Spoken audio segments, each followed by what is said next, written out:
High court میں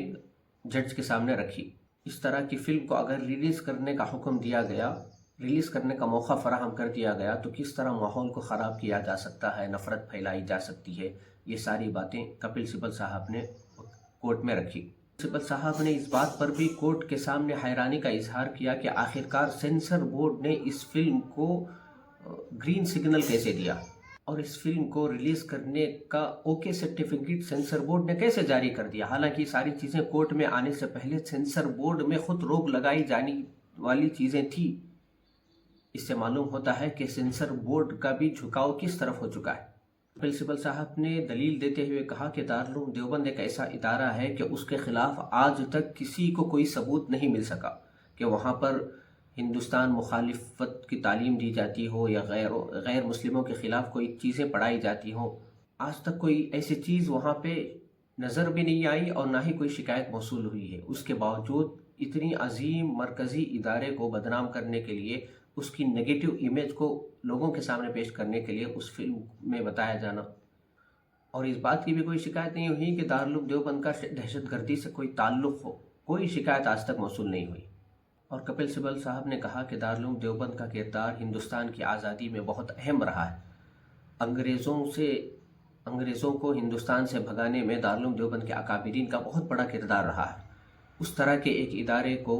اس طرح کی امیج لوگوں کے سامنے پیش کرنا، یہ آپسی بھائی چارگی کو ختم کرنے کا ہے اور ہندوستان کے ماحول کو خراب کرنے کی اس فلم کے ذریعے سے کوشش کی جا رہی ہے۔ کپل سبل صاحب نے یہ ساری باتیں کورٹ میں رکھی۔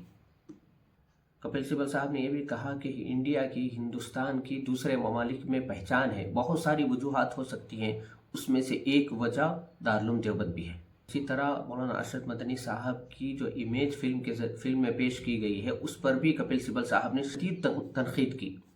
اور اسی طرح علماء کرام اور مدرسے میں پڑھانے والے مولویوں کے خلاف جو بد فعلی کا الزام فلم کے ذریعے سے لگایا گیا، فلم میں بتایا گیا، فلم کے ٹریلر میں لوگوں کے سامنے پیش کیا گیا،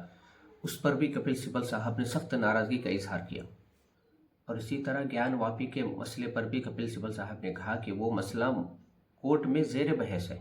اور آئین میں بات لکھی ہوئی ہے کہ جو مسئلہ کورٹ میں زیر بحث و عدالت میں چل رہا ہو،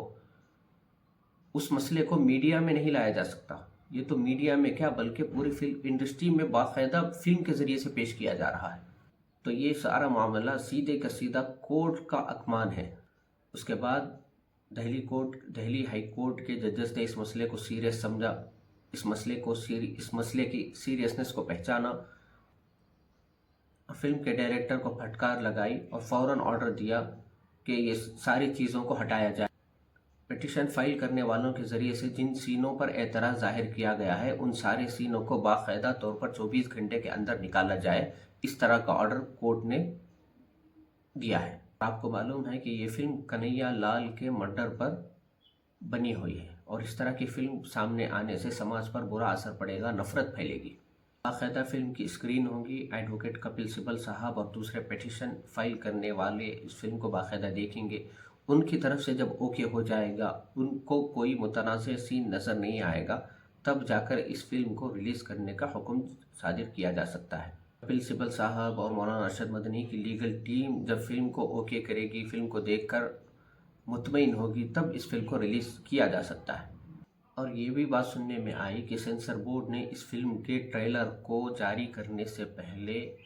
اس ٹریلر پر جو پہلے بنایا گیا تھا، اس فلم میں سے 150 سینوں کو ریموو کر دیا۔ 150 سین کو ریموو کرنے کے باوجود بھی فلم کا یہ حال ہے، اتنے متنازع چیزیں ہیں، تو سوچئے اس 150 سینوں کو داخل کرنے کے بعد اس فلم کا کیا حال ہوتا۔ تو آپ سمجھ سکتے ہیں کہ پوری کی پوری فلم اسلاموفوبیا پر مبنی ہے۔ بھی ہے کہ ہندوستان کی، بالی ووڈ کی یہ پہلے سے تاریخ رہی ہے کہ اسلام اور مسلمانوں کی شبیہ کو بگاڑنے کے لیے جتنے اعتبار سے ہو سکتا ہے وہ پہلے سے کرتا ہوا آ رہا ہے۔ ہاں اتنی بات ہے کہ پہلے جو اسلام اور مسلمانوں سے متعلق جو سین ہوتے تھے، وہ پوری فلم میں ایک یا سین، دو سین، یا کبھی کبھار فلم کے نگیٹو کردار کو مسلمانوں کا نام دے دیا جاتا تھا، مسلمانوں کا چہرہ دیا جاتا تھا، مولوی نما چہرہ اس کو دے دیا جاتا تھا کہ فلم کا نام مسلمان، فلم کے ولن کا نام مسلمان ہو، فلم کا جو ولن ہوتا ہے اس کے چہرے پر داڑھی ہو یا نماز پڑھتا ہوا نظر آئے یا ٹوپی رکھتا ہوا نظر آئے، اس طرح کے سین کچھ ہوتے تھے. لیکن آج